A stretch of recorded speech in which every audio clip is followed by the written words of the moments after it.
পুলিশের উদ্যোগে মানসিক ভারসাম্যহীন ছেলেকে ফিরে পেলেন বাবা। মানসিক ভারসাম্যহীন এক যুবককে পুলিশ ফাঁড়ির উদ্যোগে তার পরিবারের হাতে তুলে দেওয়া হলো।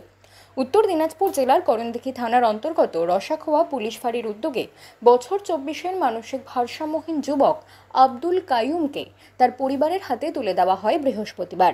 পুলিশ সূত্রে জানা গিয়েছে, মালদা জেলার হরিশ্চন্দ্রপুর থানার অন্তর্গত বড়ইপুর পোস্ট অফিসের অধীন পাঠানটুলি শিমুলিয়া গ্রামের বাসিন্দা মীর মান্নান আলীর ছেলে আব্দুল কাইয়ুম বুধবার রাতে তাকে করণদিঘি ব্লকের রসাখোয়া 2 নম্বর অঞ্চলের ভারত বাংলাদেশ সীমান্তবর্তী এলাকার মানুষ প্রথমে সন্দেহ করে এবং পরে রসাখোয়া পুলিশ ফাঁড়িতে খবর দেওয়া হয়। তারপর পুলিশ ফাঁড়ির ইনচার্জ সোমনাথ পাটোয়ারি তার ব্যাপারে খোঁজ খবর নেন এবং তাকে তার পরিবারের হাতে শেষ পর্যন্ত তুলে দেন। এ প্রসঙ্গে আব্দুল কাইয়ুমের পিতা মীর মান্নান আলী জানান, প্রায় 3 বছর ধরেই আমার ছেলে মানসিক ভারসাম্যহীন। সে হঠাৎ নিখোঁজ হওয়ায় চিন্তিত ছিলাম। শেষ পর্যন্ত পুলিশি তৎপরতায় 4 দিন পর তাকে উদ্ধার করা সম্ভব হয়েছে।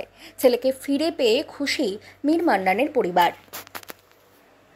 করণদিঘি থানার অন্তর্গত যে রসাখোয়া পুলিশ ফাঁড়ি রয়েছে, সে পুলিশ ফাঁড়ির উদ্যোগে এক ভারসাম্যহীন যুবককে তার পরিবারের হাতে তুলে দেওয়া হলো।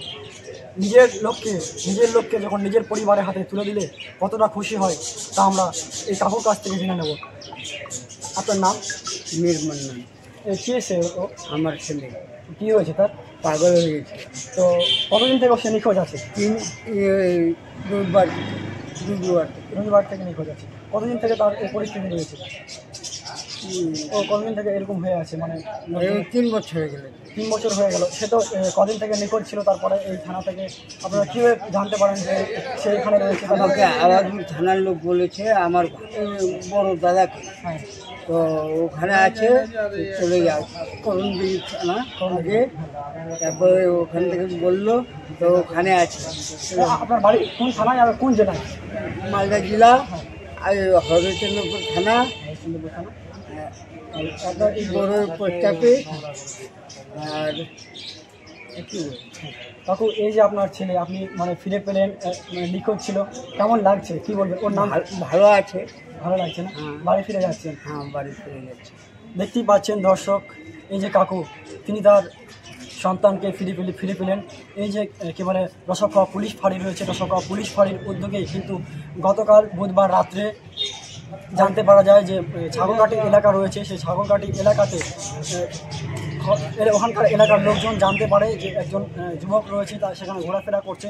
পরে সেখানকার লোকজন সন্দেহ করে এবং যে রসাখোয়া পুলিশ ফাঁড়ি রয়েছে, সেই পুলিশ ফাঁড়িতে খবর দেওয়া হয় এবং রসাখোয়া পুলিশ ফাঁড়ির যে ইনচার্জ রয়েছেন সোমনাথ পাটোয়ারি, তিনি কিন্তু যখন জানতে পারেন এবং তাকে কিন্তু গতকাল রাত্রে তাকে এখানে নিয়ে আসা হয় এবং তার উদ্যোগে কিন্তু খোঁজ খবর দেওয়া হয় সে এলাকায় এবং পাঠানপুর যে রয়েছে হরিশ্চন্দ্রপুর থানার অন্তর্গত, সেখানে খবর দিয়ে তাকে পাওয়া গেছে।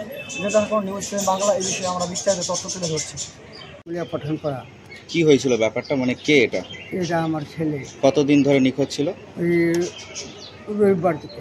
রবিবার থেকে। তারপর আপনারা থানায় কমপ্লেন করেছিলেন? না, করিনি। তো এখন কোথায় আছেন? এখানে থানায় আসে নাই। থানায় এখন কোথায় আছেন? রসগোয়া ক্যাম্পে। আচ্ছা, তো একে কোথায় পালেন? রসগোয়া ক্যাম্পে। আপনাকে কে খবর দিয়েছিল? আমাকে আমার বড় দাদা ছিল আবাদপুর থানা থেকে, ও করছে, স্টাফ ছিল গাড়ি চালায়, ওই বলেছে আমাকে। আচ্ছা, তো এ কি মানসিক ভারসাম্যহীন?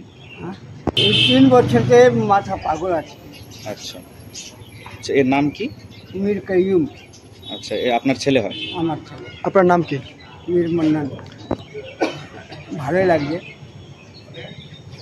ভালোই আছে, পুলিশের কাজ ভালো।